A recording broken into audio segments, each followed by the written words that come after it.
For this particular feathered wreath, I have, um, I think I started with, this would be a 3, this would be a 5, and this would be a 7-inch diameter circle. Obviously, these are just randomly picked. It gave me 2 inches on either side of the spine for my feathers to fill out. You could play around with whatever sizes you wanted to.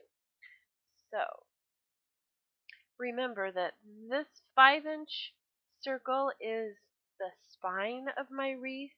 The 3-inch and the 7-inch are purely to give me a guide of where I want my feathers to start and stop. So just as with the squared off feathered wreath, I'm going to start off with just drawing a few of the feathers on the inside, and then I'll start stitching them.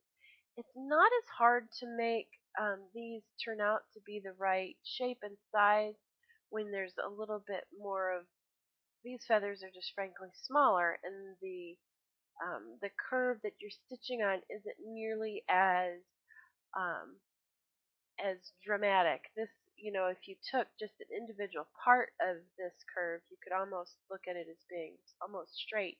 It's just not quite as deep, and there's a better word for that, but it's escaping me at the moment.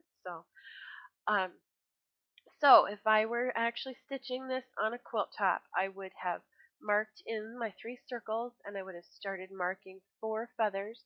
I would ignore these first couple feathers, and in fact, I will even go so far as to um, kind of smudge them out.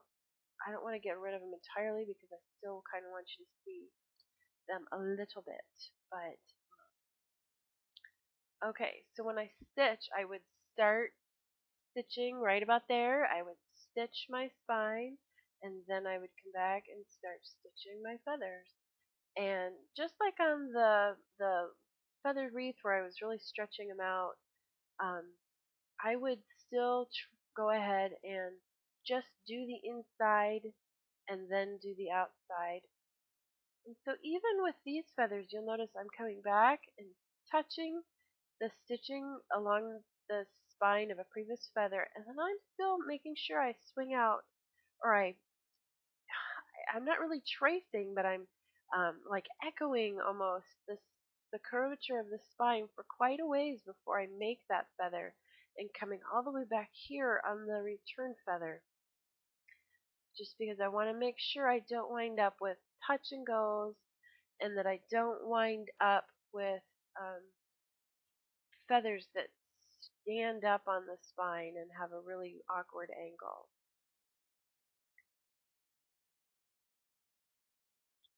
Going around and around the circle here. I have to apologize. There's something about when I pulled in the JPEG that has these circles on it, it's making the drawing look weird, like my lines have these shadows on them, and I'm not entirely sure why that is.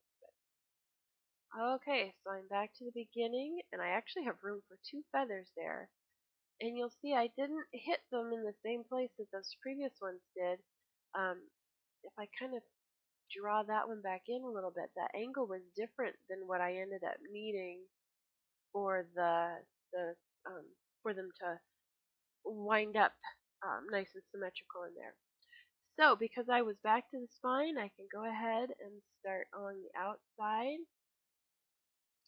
And you, even on the outside, have to avoid the temptation of making these too perpendicular. They still kind of want to lay down on the spine.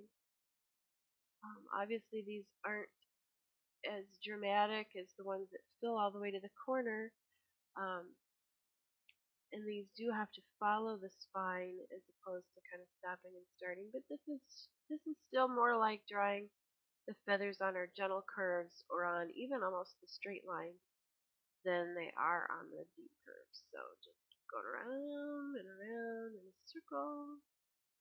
And so when you're all done, these guidelines, the 7-inch guideline and the 3-inch guideline, those will just go away because you were just using that to make sure that you didn't wind up with one feather that was way up here or even 2 feathers, um, Or what will happen to me sometimes is um, I'll be going along on this side, and then suddenly I'll wind up all lopsided, and the feathers on the other side all end up like this.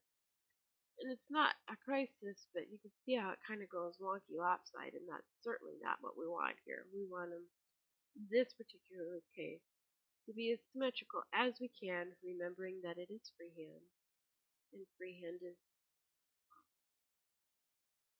not supposed to be perfect. And look, I get to get two in there. What do you know? So I'm done.